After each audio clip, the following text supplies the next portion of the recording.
Peterson. How you doing, David? You Tenny. good? Hey, Tenny. What's going on, cuz? Jen, good to see you, my lovely. Hi. It's popping, mate. It's popping. Oh, man, this is dope. What's popping, It's going man? really well. How's everyone's day? Good. Yes. Everyone's week, weekend. Good. Hey, how you doing? Joyce, good to see you. So good. We're glowing. Oh, That's we're the trying, Holy you know. Ghost. That is the Holy Ghost, I We're tell you. trying, you know. Hey, Facebook family. We don't How want you to forget doing? you guys. Yeah. And all those who are on YouTube as well. What's going Yes. on?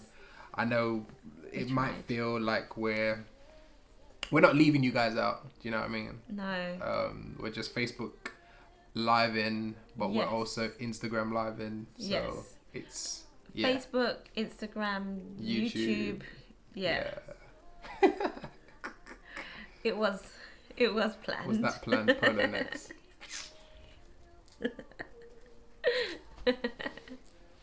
Hi, Night. All things Oh, it's good to see you. planned. Yeah. That quarantine. Hello, no pollution. No pollution mashing up your skin.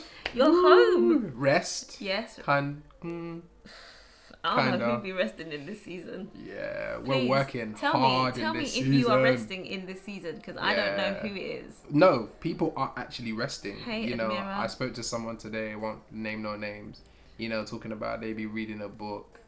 They started playing guitar and listen, Are you people are serious? chilling. Yes, enough water. I mean, do you know what? It's good. I'm glad that people are having that time. I prayed for that. I didn't quite get it. In fact, I feel like my workload has increased. But, you know, Yeah. we praise the Lord. Definitely increased. It's definitely I'll tell you. increased. But that's what it is. What's isn't good, it? Wayne? Hi, Wayne. Popping. Is that Daryl? Jeez. Hey, Hi. cuz. How are you? Thanks for Good to joining see in. you. What's going on? What's going on? Okay, guys. So we're going to start. We're going to kick off. We've got a Yes. lot to discuss today. Loads. But Yes. for those people who are joining us for the first time, Yes. my name is Ulrich, And I'm Siobhan. and this is The Journey So Far. And basically, this whole segment is just all about us sharing our journey. We're celebrating 10 Certainly is. years of marriage this year. Yeah. And our purpose in this season is just to give back. Yes. Give back pearls of wisdom, Yeah. some of the things that we've learned throughout our time of being married. We're celebrating 10 years in September. Yes, we are. And it's been a long journey. It and has. this journey so far is just literally going step by step in terms of how we got to the altar in terms of getting married. Yeah. And then later on in the year, we're going to talk about, you know, relationship topics. And this is not just about male-female relationships. We're going to talk about fatherhood. We're going to talk about motherhood, Everything. sisterhood, Yeah. everything. Yeah. But we just thought we'd start with our relationship. Yeah. So, I mean, I think Ulrich has summarised it really. We had an interesting journey, and every time a whole decade. I'm done. Thank you very much, guys. Every time we share our story, people say, "I've never heard of anything like this before," or they're just like, "You need to go further with this. You need to take it further." So, after We're the trying. years of encouragement, we've decided, you know what, let's do this now. And But the thing is, we tried to start we did many times. We did, and it just didn't quite. It wasn't the right time. It just wasn't. It wasn't the right time. Yeah. So I think all of that was kind of like the preparation. Mr. Hart. It was all preparation to get us to the stage that we can start sharing with you guys now. And we haven't got it 100%. all figured out. No. We are still on a learning curve. We're not saying Absolutely. because we've hit this 10-year marker. So therefore, we know everything. No, not No at all. way. No way. Hey Rochelle, how you doing, honey? I'm sorry I missed your call today. It's been one of those days. We will talk though. Yes. But so so basically, we're going to start with our questions. Thank you so Yes. much, guys, for sending your questions. Admira, thank you so much for putting your question just now. We will try to answer it for next week's show. yeah, but put it into the question box, please, so that we can see them, and then we can deal with them. Yeah, and Alright. if any of you guys have any questions, feel free to put them on here Yeah. in the question box, or feel free, if you want to be more anonymous, feel free to download Slido and you can send it over to us via Slido. It's Ask entirely the up to cokers you. is the hashtag. Yes, sorry. Ask the Cokers. Ask the Cokers. Yeah. So Or you can direct message us as well. it's entirely up to We've you. had quite a few questions via direct messaging. Yes, So we certainly have. so yeah, cool. Okay, So so we have question number 1. What do you do when the player, stroke the captain, decides they no longer want to play or lead the team? Now, I have to clarify that for those people who did not watch last week's. Yeah. And we were talking about submission in marriage. And one of the illustrations that I gave was how marriage is like a team, football team, any kind of team that has players within it. And so the husband is the captain. And sometimes the captain makes a decision which the team may not necessarily agree with, but in order for the team to win, they have to come under whatever the captain's saying so that they can reach the end goal. Yes. So yeah, just to kind of clarify that question. So what do you do when the player, which is obviously representing the wife, or the captain, who is the husband, decides that they no longer want to play the game or lead the players in that team? Deep question. Very deep question. Yeah. So we're going to come back to that one. Yeah. The next question is, what do you do when external pressures, family, health, finances, etc., puts a strain on your relationship? Ria said, why? And honestly, this question here, if I had a penny for the amount of times that people have asked this type of question to us, is unreal. Yeah. And there is some weighty stuff, so we're going to come back to that one as well. We're going to start at question number 3, which is, does culture really affect relationships? Now, initially, Jesus is Lord.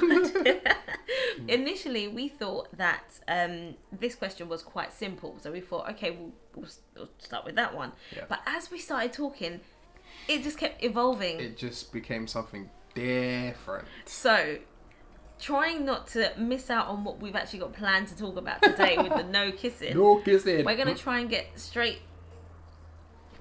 We're going to try and get straight into, does culture really affect relationships? And in a nutshell, absolutely. 100%.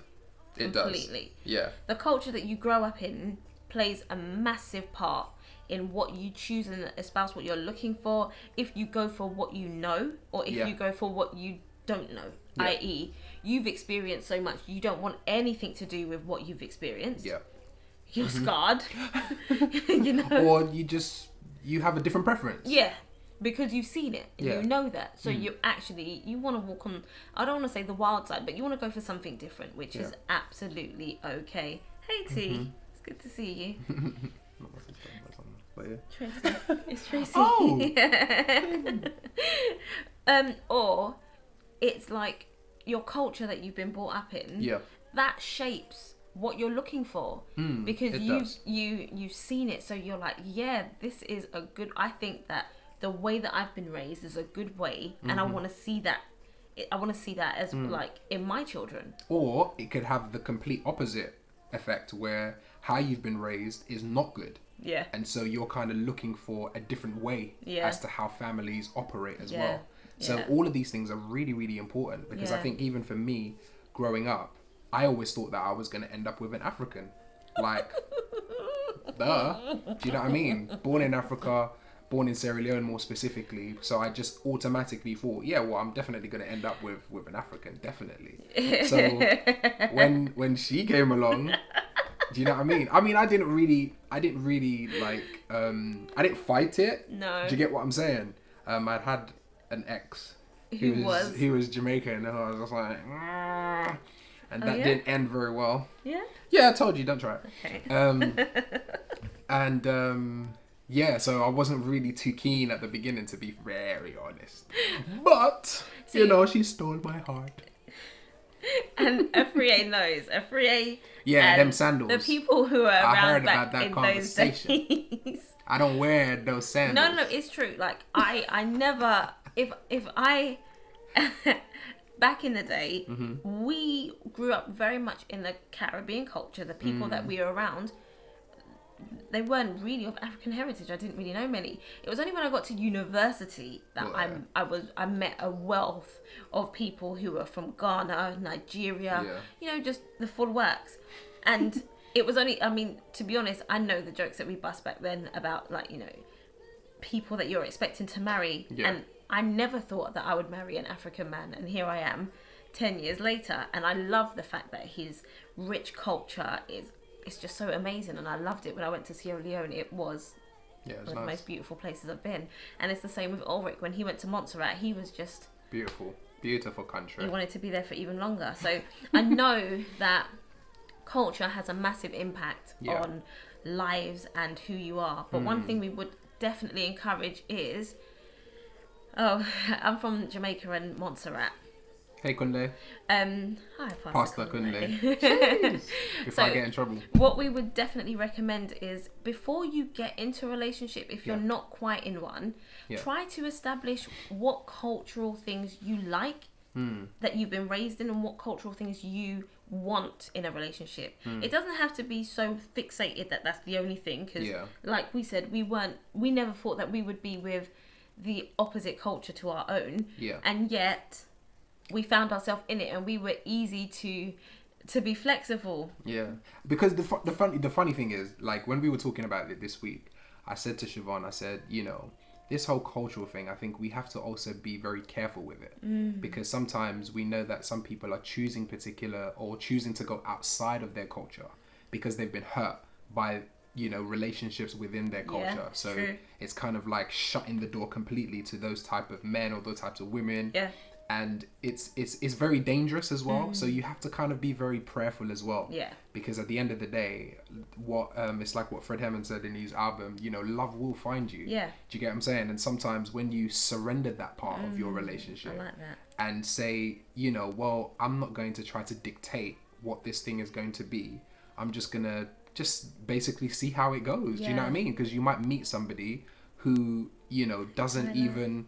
that is nowhere near what you imagined you'd be, but then your heart just begins to fall in love, and it's just like, well, why am I trying to fight this thing because of, you know, something that I've premeditated in my mind? It's crazy. So I think with all of this kind of cultural stuff, I think we just have to take it with a pinch of salt, because it is very important. It definitely affects relationships, and even like mixing cultures in terms of like practices and the things that people do. Like when I started, obviously, you guys know me, I'm Gully, so everything that, even within my own culture, everything that was happening, I was questioning everything. So why do we do that? Do you know what I mean? Like, why do we do that? You know, why when you bust a fresh bottle of alcohol, why do you have to throw it on the floor? Like, why? Like, what? And the same thing with my own culture. Do you know what I mean? Because we have this mad thing where it's like, should I even share? No. But the point is... Some mad things, man. The point is that... It's not godly. But then the point is actually understanding what you come from, what you represent, what you've grown up around, and then what you now want to perpetuate, or what you don't want to have perpetuate. Or perpetuated, because at the end of the day... Sim J, don't share. That's why I held my tongue. Because at the end of the day, you need to know what you're looking for, what you want in a spouse, and what you want to raise children in. I mean, for some people, they don't even want to have children. So all of it is worth taking the time out to really identify what you're looking for. But then I think at the core of it, just to kind of sum this up, because I know we could talk about this for ages. I know, it's such a... But I think what's really important, because obviously the main thing that we're obviously trying to instill in all of you guys that are watching is obviously that we are guided by God. Do you know what I'm saying? And ultimately, he is the type of person, or he is a God that it doesn't really matter about culture. Do you know what I mean? It's about having a godly culture. And that's why a lot of the things that we're going to be sharing about even today, it was coming completely against our own natural cultures, even though we still celebrate our cultures, our food, you know, our dancing, our music, all that type of stuff, but making sure that the foundation of the marriage is really founded in God, because at the end of the day, in spite of culture, that needs to be what the core foundation needs to be, so that it can last. So let's go to question 2 before we stay on this all night. I know, sorry. Okay, so question number 2 is, what do you do when external pressures, family, health, finance, etc., put a strain on the relationship. Now, this is a major thing. Powerful question. Because what it makes me think about is there's a scripture in Psalms, and it talks about how you walk through the flood and you'll walk through the fire. So it means that these situations that are outside of your control, they will arise. You will be put into situations that may make you feel overwhelmed, like this COVID situation right here, where it's an external pressure, but it's putting a pressure on your relationship. It's hindering you from being able to see each other. It's hindering how you interact. It's hindering how you spend money. It's hindering if you have money. It's hindering a whole heap of different things, and that can affect what you've got. But the main thing that you have to make sure that you apply to your relationship is, what foundation did you build on?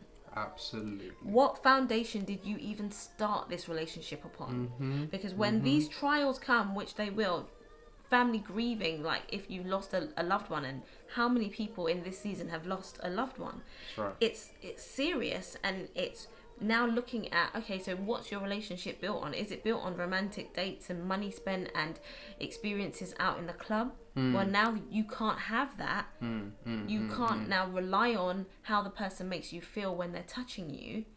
But now it's looking more deeper at what's the foundation. If you, and this is something that Ulrich and I always talk about, what's the purpose of your relationship?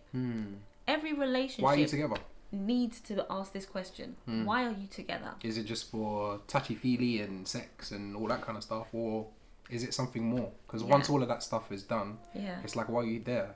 And I think even this COVID-19 is testing a lot of relationships. Yes, absolutely. Because it's really going to the core. Because like I said, I think in week 1, you know, this whole situation has stripped every single form of outlet. Whether it be dinner, whether it be cinema, whether it be going on holiday, like everything that marriages are sometimes founded on, which are the things, the stuff, the things that you can pay for. Now you're in your house, you have to talk. And I think Siobhan, you know, said it correctly. You know, the scripture talks, I think it's in Matthew 6, and it talks about the man who builds a house on sand, and it says that when the winds of change come, that house basically just falls down because it's not built on a foundation. But the man who built on the rock, he was the wise man. And when the winds of change, because the winds are going to come. The trials, like Siobhan rightly said, the trials are going to come. They're going to hit your relationship, whether that be romantic relationship, whether that be your family, whether that be your brothers. Like every relationship has to go through a season to see, you know, how strong is your relationship. Do you understand? But the difference between those two people who built on the sand and who built on the rock was who was prepared to do the digging. And I think that is what we're kind of lacking in this generation, because people just think, oh, let's just have a surface relationship. See how it goes. If it touches my 5 senses, then I'm good. Do you know what I'm saying? If it feels right, sounds right, looks right, tastes right, then maybe not the taste right, but we'll come back to that. But I'm sure you guys understand what I'm saying, and I think, you know, that's kind of what we're trying to get to inspire the next generation. So let you guys know that, look, if you really want to build something strong, we have to build a strong foundation. Absolutely. And it's something that I even said to Matthias about a year ago or something. He was building like Legos and stuff like that, and then he kept on getting upset because he was building like this really narrow tower and it just kept on falling down. And I said, Matthias, you can't build like that. And he's just like, but I don't understand. And I said, but you have to build it on a firm foundation. And we even wrote a little song about it, just saying a firm foundation. And, you know, we just started making fun of it. But the principle is so...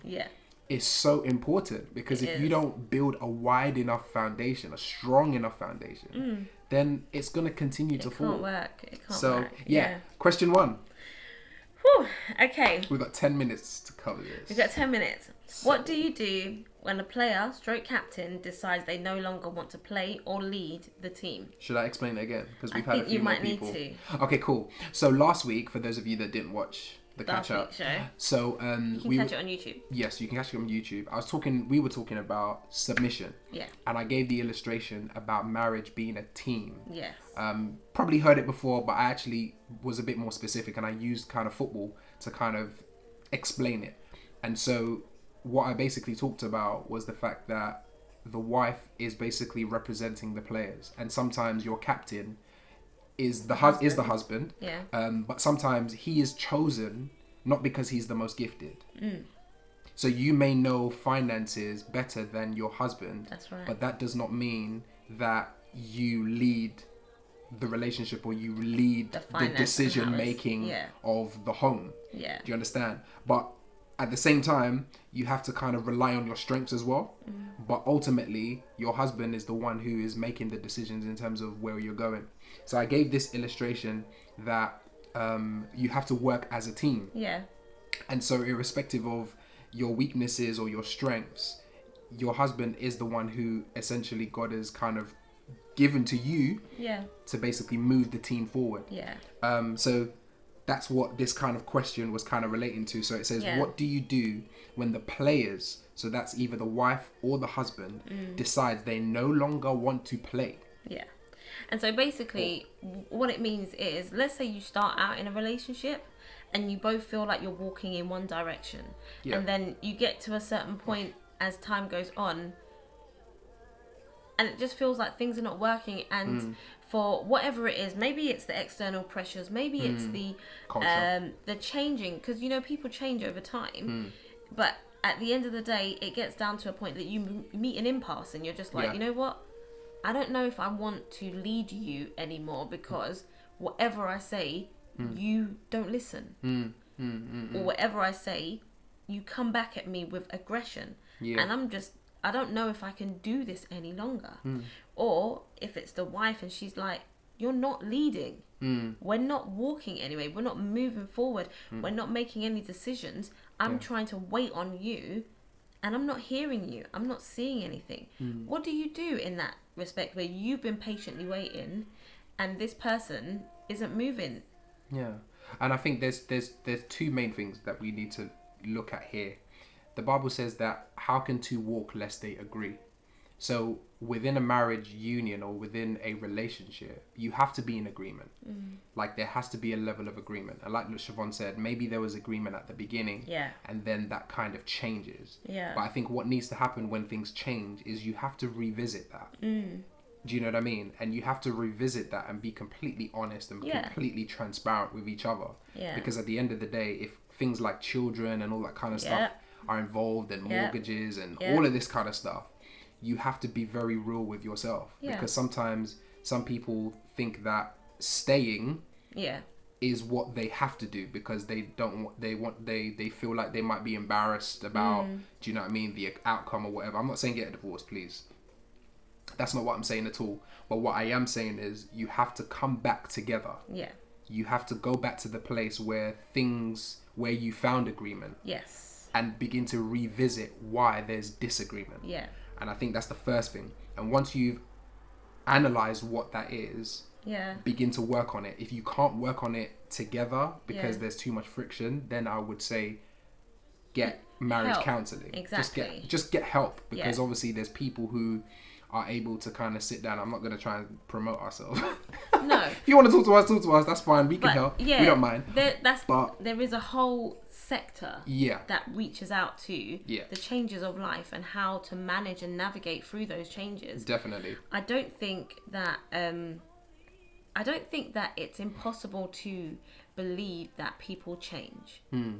And that people have misconceptions of marriage. You know, like some people go into marriage and they think, oh, it's going to be perfect. I'm going to be this. It's going to be that. We never have arguments. I can't tell you how much it gripes me when we go to a wedding and someone says, yeah, we never argue. Lies I'm just from like, the pit. Sorry. I can't understand. I can't understand how that works if you don't argue. How do you communicate? So then how I get worried. I get really worried because I'm worried about how couples like real are you? Yeah, how real is the relationship if there's no arguments or disagreements? That doesn't make sense. We need to be able to make up. We need to be able to move forward. And I tell you what, Ulrich and I have had some hot, steaming arguments. Fire! Some real fire blazing moments. But I kid you not, those are the memories that imprint the most on our heart and show us how much we've learnt. It shows us how far we've come. It shows us how much we have evolved as people and matured. Absolutely. Hey, Ash, it's a good. I don't think that we can say that conflict is good. Yeah. But it is. Don't run away from it. Yeah, it can be for good. It can. What comes out of it is not always just a breakdown, and then you separate, and then everything goes downhill. But then I think sometimes even with those arguments, I think it's so difficult to kind of advise on these things without knowing specifics. Exactly. Because some people sometimes are running away from arguments, not because they want to run away from the argument, but because of what arguments represent to them. Yeah. Based on their background, based on seen. what they've experienced. Yeah. So whether it was, domestic abuse. Exactly. Do you know what I mean? But I think as a rule of thumb, I always say that argument is a healthy thing. Do you know what I mean? It doesn't feel nice, and I think this is it. It's like we live in a generation where we think that marriage needs to be perfect. Yeah. We think that, having an argument or having a disagreement and all these things is like not of God almost, or it's not something you should do. That. And then what begins to happen is you try to portray something that's not real. Yeah. Do you get what I mean? Like I always say to Siobhan, because I know at the beginning and still a little bit now, Siobhan doesn't like conflict. She doesn't like us when we argue. Me, I'm ready. I'm just like, cool, because for me, I'm learning. Do you know what I mean? It's true. And I'm one of those people where I'm a repetitive learner. not to condone arguing, but at the end of the day, if we don't argue and I don't see that fire coming out of you, then how am I going to know you better? Do you understand what I'm saying? And I'm not saying that I purposefully argue just to see that side of her, no, but arguments are essential to a marriage. It's true. Essential. It's true. Do you get what I'm saying? There is no way that you can have a healthy marriage without conflict. It's the same thing with somebody who is a bodybuilder. Yeah. There's no way that you can become the best bodybuilder if you don't experience pain. Yeah. And restrictions in your muscles as they are growing. It's like true. It just doesn't make any sense. So and another thing as well, it's like, when people say don't let the sun go down on your anger. I'm just like, I struggled with that for a long time. And one thing that we will say, and we're going to bed. Continuously say it. We're going to continuously say it. Relationships are subjective, which means that it doesn't mean that what works for one, it works for everyone. The Bible talks about not letting the sun go down on your wrath, which means don't get to bed angry. Basically, try your best to make it up. And that is the plan. Yeah. But if myself and Ulrich get into a disagreement late in the night, I need to go to bed to calm down. I need to sleep. Because if we continue going at it and we're not seeing eye to eye, it's going to escalate and it can get even worse. And you don't need that. So it's kind of like, for us, what works for us is to cool off. 100. Cool off, think about it, try to hear from the other person's perspective, try to hear what they're saying, and then move on from there. But I can't say that, we like the argument to drag out over several days. I hate that. I can't stand it. But what's really important is being able to identify what works for the two of you. 100%. For those who never go to bed angry and always resolve their differences, God bless you. Send me your rule book, because I need to learn how to do that. 100%. We need to lay at your feet. It's not 100%. So practical. So okay, guys. So here it is. Tyler said, I ain't got time for cool off. Let's beef now, bruv. Let's beef now. Listen, you have to understand. You have to understand the temperament of your spouse. Exactly, and because if we don't cool off, fire. Are you ready? Because I'm ready. It's too much. It gets too peak, bruv. Yeah, calm down. Let's meet each other in the holy place. Know your wife, know your husband, exactly, or know your partner. Yeah. So guys, So, Today- jeez, the meaty stuff. Today is week 4, and we're talking about No kissing. Okay, so just as a disclaimer, Tell the story, baby. Tell the I'm story. going to tell the story, but we have to say to you guys, this is not Bible, as in You know Corinthians. when Paul says, "I say, not the Lord." Yes. This is where we're at.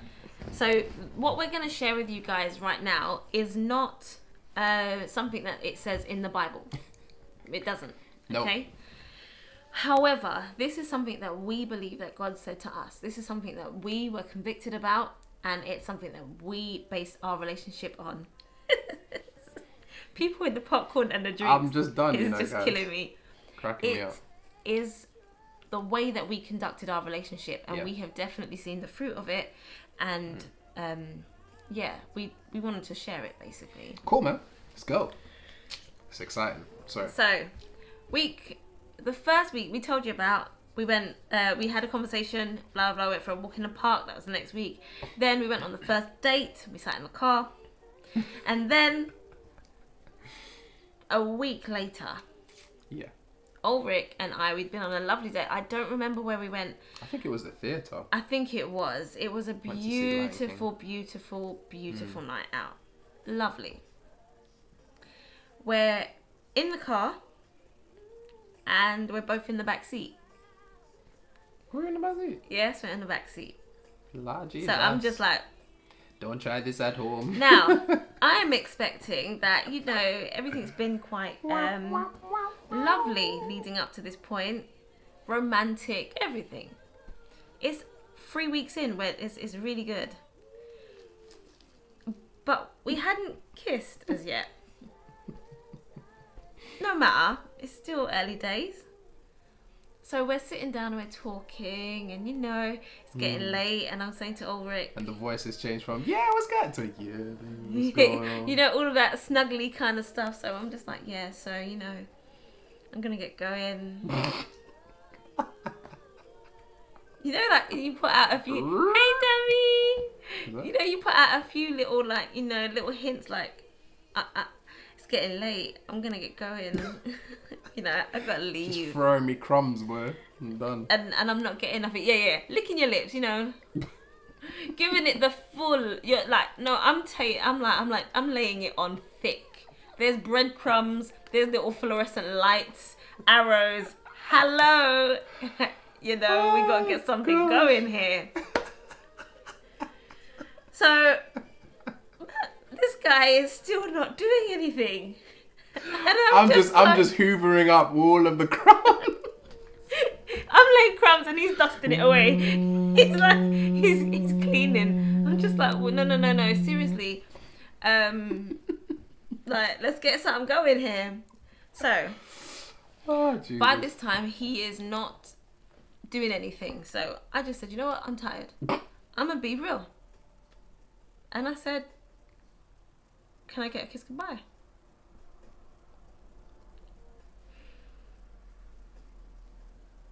How could you ask me such a thing?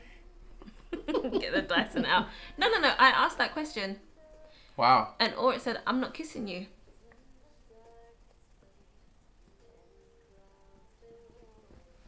No, I'm sorry. I was babe. just like, say what now? Say who? Hold up. If you understood the insult, I was like, what do you mean you're not kissing me? And what exactly, crickets? I was just like,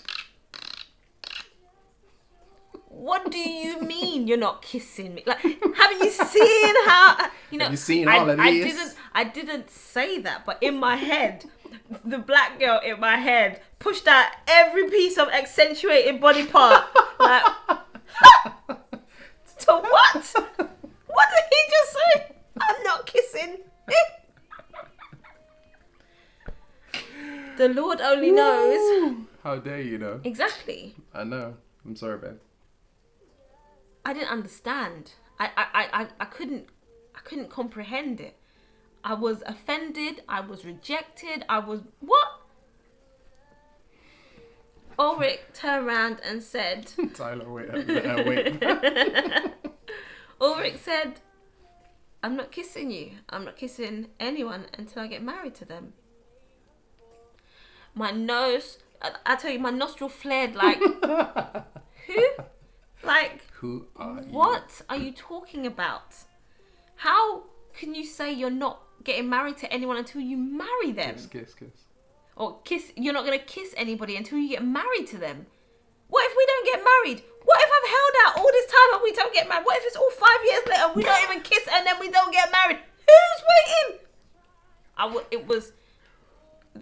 I was so angry, I left the car. I just said, I gotta go. I just needed to go.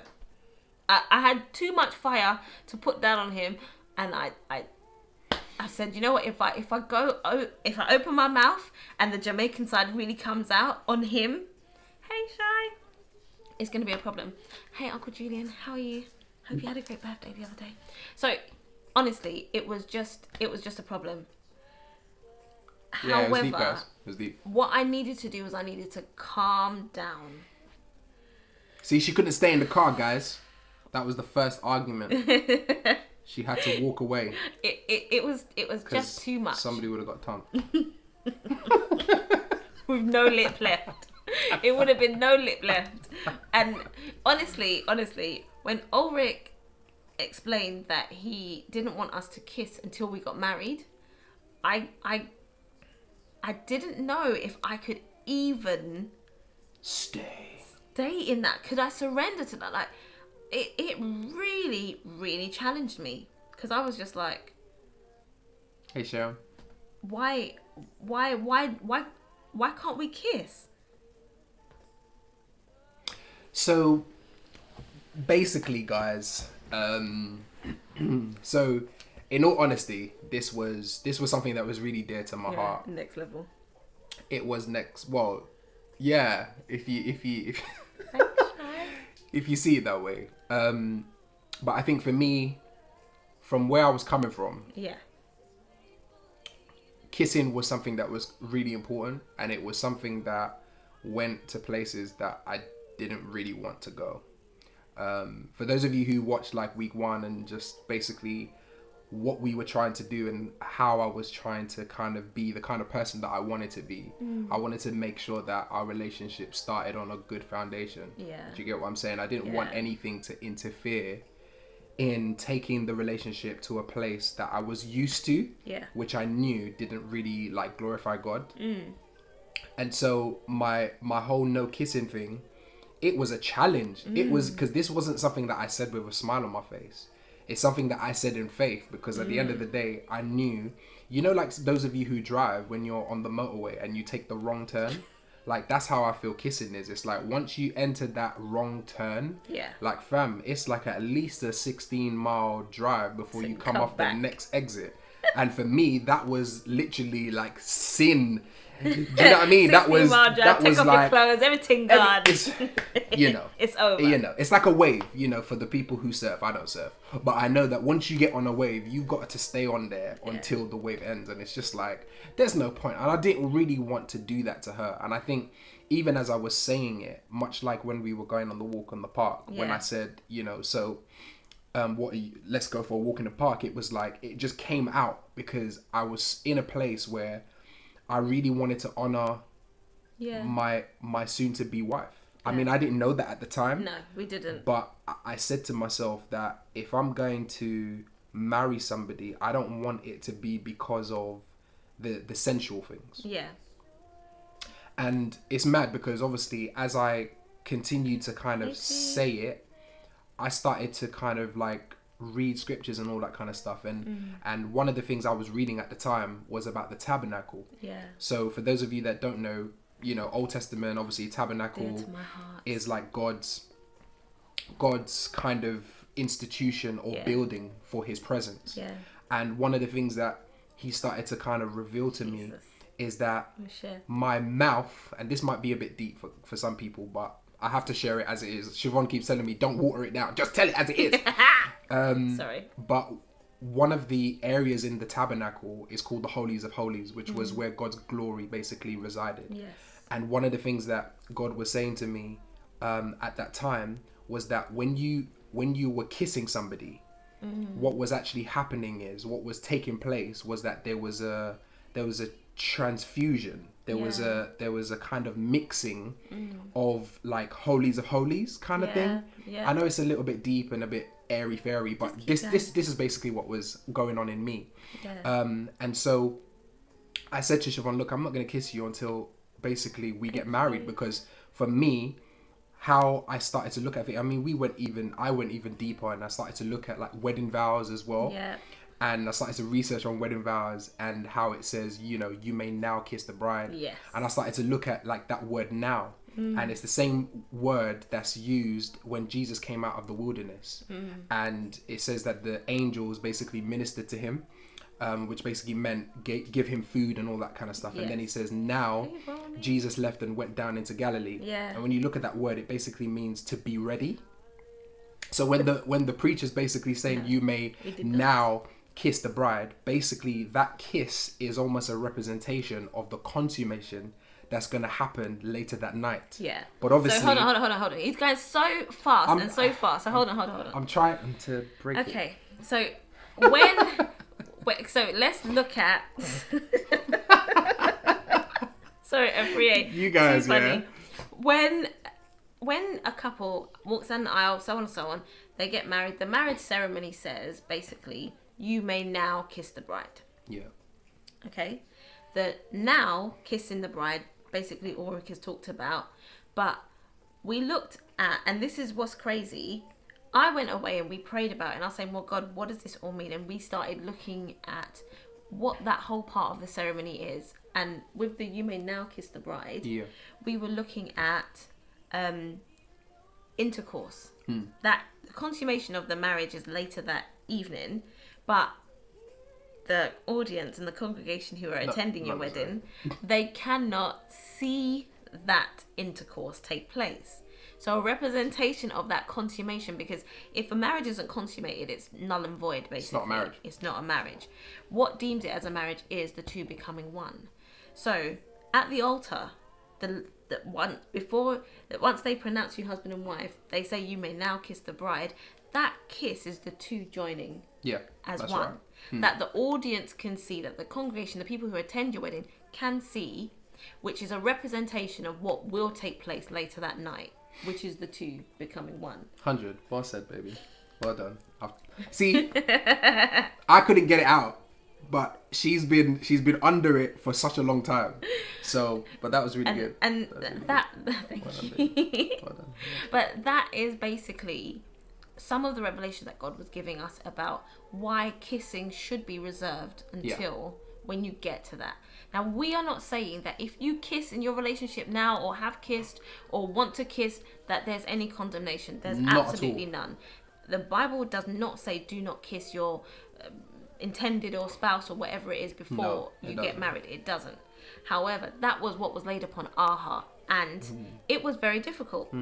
Tyler, in answer to your question, no, we did not get married in 3 months. We dated for 3.5 years. Yeah. I.e. 3 years of dating and then 6 months of engagement.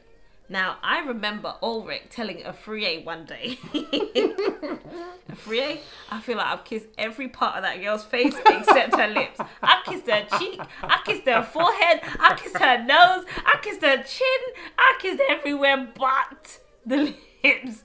And it was difficult, but you know what kept us? And I know somebody asked, how did you deal with the temptation? Oh my God. Jesus, what kept us was the honor to God. Yeah. Because it wasn't that we wanted to just touch each other and just break it. Because lots of times we wanted to break out and do our own thing.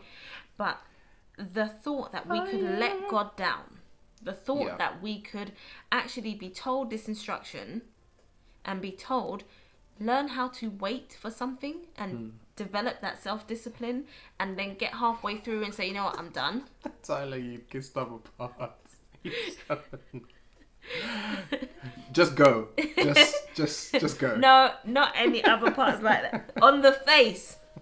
The face. See, this is why, oh gosh. The face. You guys, man. He wants the... Listen. Guys. Anyway. Keep but it, babe. the Got point round up soon. is, the point is that what we wanted to do was honor God with our relationship. 100%. And not just honor God with our relationship by not having sex, because that was a big deal as well. Yeah. But we actually... And that didn't happen either. And that didn't happen. We got married and we were both... So... But when we got to that wedding day... Yeah. It was the most amazing kiss ever. Because you see, guys, yeah, I just need to come in here because I think what I want to do to encourage the singles that are watching, yeah, is that if you can put that kind of stuff aside and build a relationship on something other than what feels good, looks good, tastes good, what's actually gonna happen is that you're going to end up building something which is a lot stronger. Yeah, absolutely. Because those sensual things are always going to distract you. Do you understand? And it's going to take you away from what it is that you actually want to do. It was the hardest 3 years of our lives. Yeah. And it's crazy. I'm blessed to know quite a number of builders. And I had to, because obviously I've done my own research and stuff. But I had to ask just to find out how this whole building thing works. And I think what we have to start bringing back... I want to kiss my wife. Yeah, kiss her, bro. Kiss her. But what I want to kind of inspire the singles that are watching is that, you know, when you have a vision of your marriage, not even when, you need to have a vision for your marriage. Yeah. And it's just like when you're building a building. Yeah. The architects come together, they draw the lines, they say how high the building's going to be, and they build based on those specifics. But one of the things that my builder friend was telling me is that the foundation of a building is what takes the longest in order to build what it is that you're going to build on top of it. Building the actual house itself doesn't actually take long, but the foundation is what takes the longest. Yeah.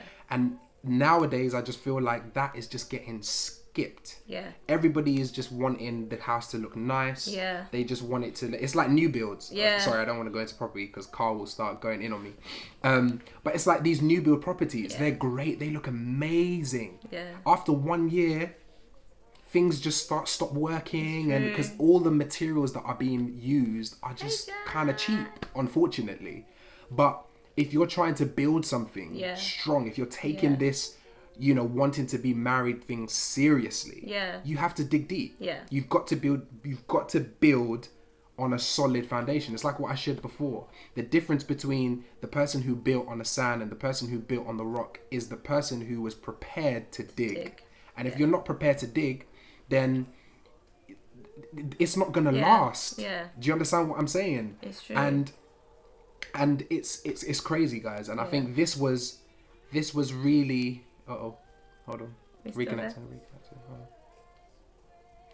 Yeah, we had a little reconnecting issue. But it's like this is where our heart was. And I think this is definitely where my heart was when I was saying about the no kissing thing, because I really wanted this relationship not to be built on what I previously built with. That's right. I wanted to build with something different, new tools, new architecture, new direction. Do you know what I mean? New builders, everything. And I'm hoping that somebody can take something from it. Like Siobhan said, relationships are subjective. We're not trying to say that this is the way to do it. But the principles from scripture are there. Do you understand? And we really hope that you guys can understand that doing that was a big risk. 100%. It was a big risk for us.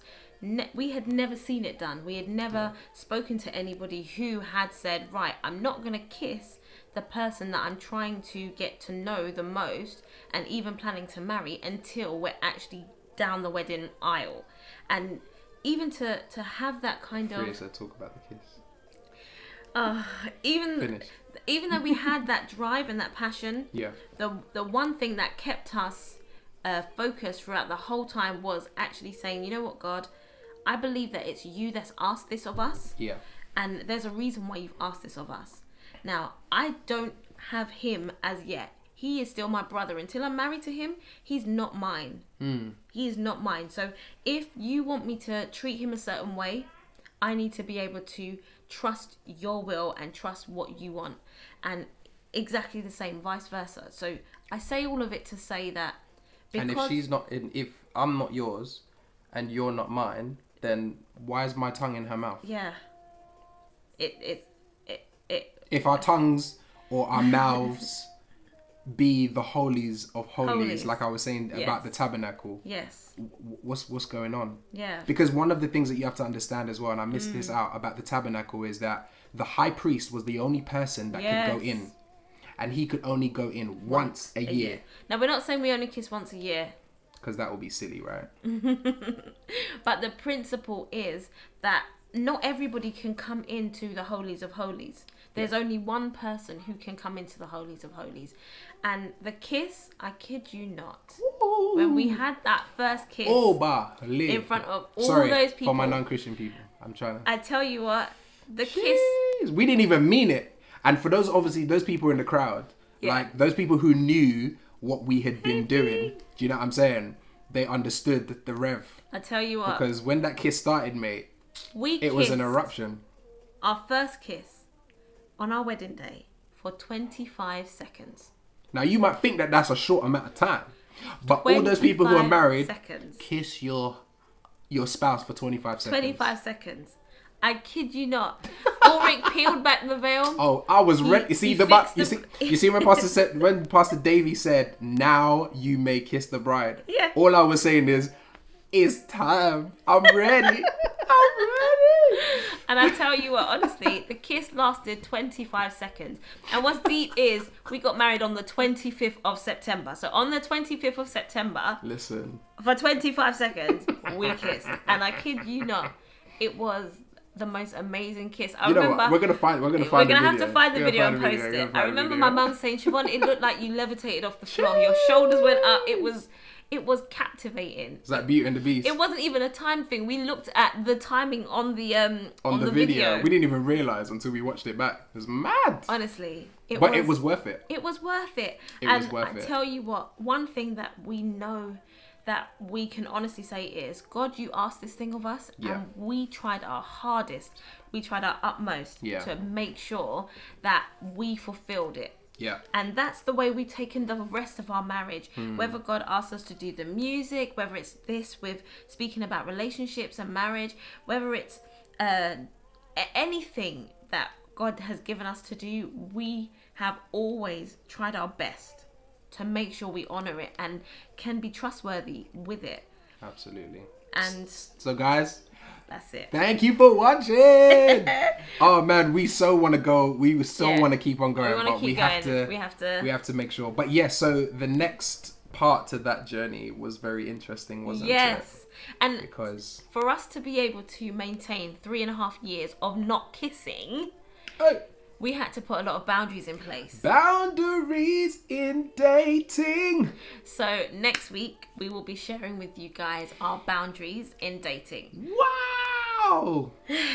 I didn't even know that. We did discuss something else, but I feel like we need to put this in here because what we had planned... Flow, baby, flow. Like, what we had planned needs to come the week after, just so that people can understand, but it's going to... Yeah. Bonnie, just get out about senior work cards. Get out. But honestly, guys, I think we need to touch on the boundaries that we had in place, because it's important. One of the questions that someone said was, how did you resist the temptation? And I think we forgot a step. That the boundaries that we put in place absolutely was the framework to basically allowing us not to overstep stuff. And sometimes we did overstep. Because obviously we're on here, we ain't trying to be perfect. Do you know what I mean? We're human. And one of the things that Pastor Davey said to us is that love expresses itself. It seriously does. And there was loads of expressions that had to just be like, love. chop that. No. Bye. I'm going home. See you later. Yeah, tomorrow. Yeah. Bye. So So guys. So yes, guys. Thank you guys so much for watching. Thank you. Like I always say.